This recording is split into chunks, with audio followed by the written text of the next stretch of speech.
Assalamualaikum warahmatullahi wabarakatuh. Teman-teman, hari ini saya akan sharing tentang tanda-tanda.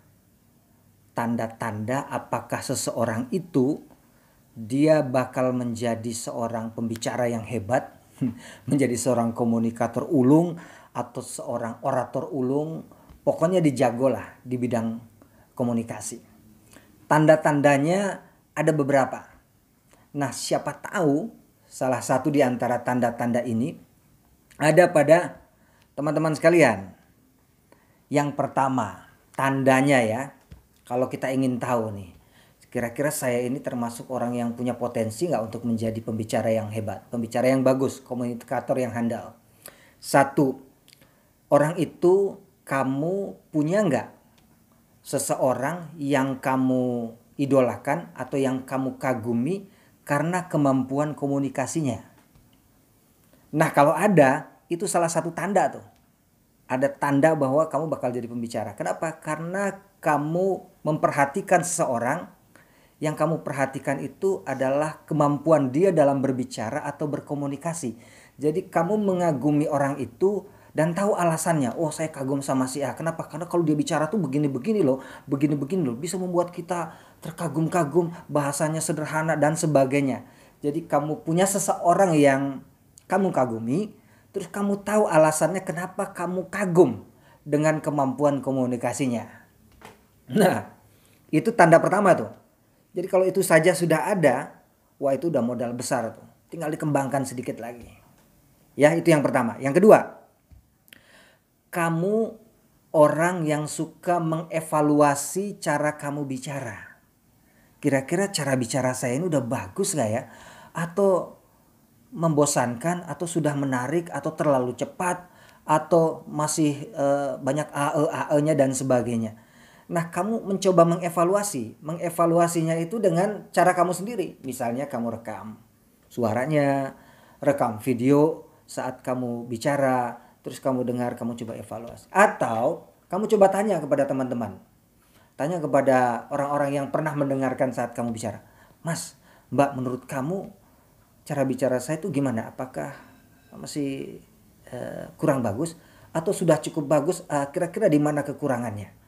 Kira-kira menurut Mas apa yang perlu saya perbaiki? Nah, kalau kamu termasuk orang yang ada yang jualan ya. Kalau kamu termasuk orang yang suka mengevaluasi cara kamu bicara, itu berarti itu tanda kedua bahwa memang kamu tuh punya bakat besar nih. Bentar lagi nih jadi pembicara yang hebat. Yang ketiga, ya, kamu adalah orang yang punya rasa ingin tahu. Hobi belajar, suka membaca, rasa ingin tahunya itu kuat gitu. Misalnya kejadian apa, kamu pengen tahu kejadiannya apa sih? Kenapa kok bisa begitu? Bagaimana caranya? Siapa yang melakukannya? Ya kan, kalau begini gimana? Kalau nggak begitu gimana? Kamu suka menganalisa sesuatu, kamu suka mencari tahu sesuatu, rasa ingin tahu, keinginan untuk menganalisa sesuatu, mengapa begini, mengapa begitu. Itu adalah modal besar bagi seorang calon pembicara hebat. Jadi kalau kemampuan menganalisamu itu sudah bagus, kamu suka lah menganalisa sesuatu, maka potensi besar tuh. Jangan disia-siakan untuk jadi seorang pembicara yang hebat, komunikator yang hebat. Nanti cara bicara kamu itu atau kualitas bicaramu itu sangat berbobot gitu. Punya nilai yang luar biasa karena sesuatu yang setiap apa yang kamu sampaikan itu adalah hasil analisa, bukan sekedar opini semata, tapi berdasarkan fakta dan analisa kenapa begini, kenapa begitu. Terlepas dari itu mungkin benar atau tidak, benar atau salah nanti, tapi paling tidak kamu analisa dulu. Nah, kamu suka menganalisa, kamu punya bakat besar untuk itu. Udah berapa nih? 1, 2, 3. Yang keempat, kamu punya potensi besar jadi pembicara hebat kalau kamu termasuk orang yang suka ngobrol, suka bercerita lah, suka bercerita intinya. Meskipun ada orang yang merasa bahwa, Bang, saya kan orangnya introvert ya, nggak suka ngomong. Iya, kadang ada orang yang nggak suka ngomong kalau sama orang-orang tertentu. Tapi kalau sama sahabat-sahabat dekatnya, dia bisa bercerita panjang tuh. urut tuh dari awal sampai akhir, lama tuh dari pagi sampai siang, bisa cerita panjang dan berurutan dengan bagus gitu, terstruktur dengan bagus ceritanya itu. Ya kan? Ini luar biasa ini.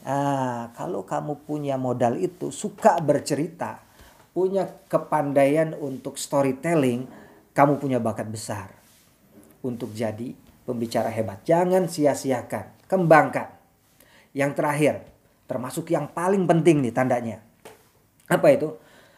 Kalau seorang ingin menjadi pembicara yang hebat, komunikator yang handal, salah satu tandanya yang paling penting adalah dia seorang pendengar yang baik.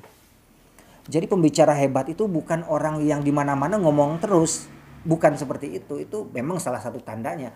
Tapi tanda yang akan membuat dia jadi hebat, kalau tadi jadi pembicara biasa aja, orang ini bakal jadi hebat kualitas bicaranya, dia adalah seorang pendengar yang baik.